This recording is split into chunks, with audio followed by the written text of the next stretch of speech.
Tulikuwa tunaona kwenye TV Yemen na Syria na Libya na Palestina, na wao wasema hayo yako huko kwetu hayafiki.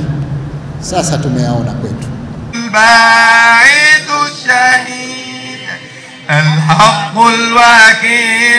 Ni dua maalum ambayo awali imeshaongozwa na viongozi wa kitaifa akiwemo Rais wa Zanzibar na mwenyekiti wa Baraza la Mapinduzi Mheshimiwa Dr. Hussein Ali Mwinyi, ambapo leo hii wananchi wa jimbo la Chaani wakishirikiana na mbunge wa jimbo hili Mheshimiwa Ayub Mohamed Mahmud pamoja na mwakilishi wa jimbo hili Mheshimiwa Juma Usonge kwa pamoja wamekusanyana hapa kwa ajili ya kuhakikisha kwamba wanaliombea taifa ikiwemo Zanzibar pamoja na Tanzania kwa ujumla, ili taifa hili liwe na amani na liepukane na machafuko ambayo awali yamewahi kutokea. Kama hapa wananchi hawa wanavyoanza kuzungumza. Ripoti za Ayo TV hapa Zanzibar, mimi naitwa Satizday. Kina mama tunaathirika kitokea matatizo makubwa kwa sababu hatuwezi kujitetea kwa aina yoyote ile. Wito wangu kwa wananchi na vijana, tuitunze amani, maana bila amani huwezi ukafanya jambo lolote lile.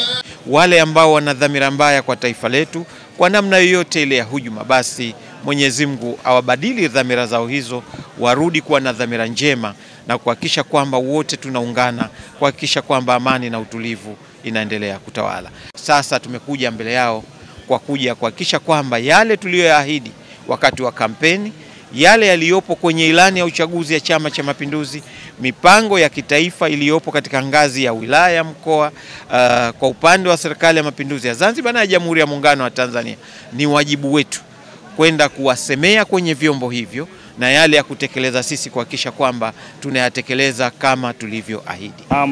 Sisi tunaamini zaidi kwa Mwenyezi Mungu, hakuna jambo lililokuwa zito, yote yanakuwa ni mepesi. Kwa hiyo ndio maana kwamba tukasema tuwaombee dua viongozi wetu, Rais wa Jamhuri ya Muungano wa Tanzania pamoja na Rais wa Zanzibar. Kama tunavyofahamu hali ya nchi, purukushani mbalimbali, lakini kwa sisi kama viongozi wa jimbo la Chaani tukasema tuelekee kwa Mwenyezi Mungu, kumomba Mwenyezi Mungu ili kuweza haya mambo tofauti ambayo yanaendelea, basi Mwenyezi Mungu ayatilie baraka na yaondoe kabisa, ili nchi yetu iendelee kuwa na amani.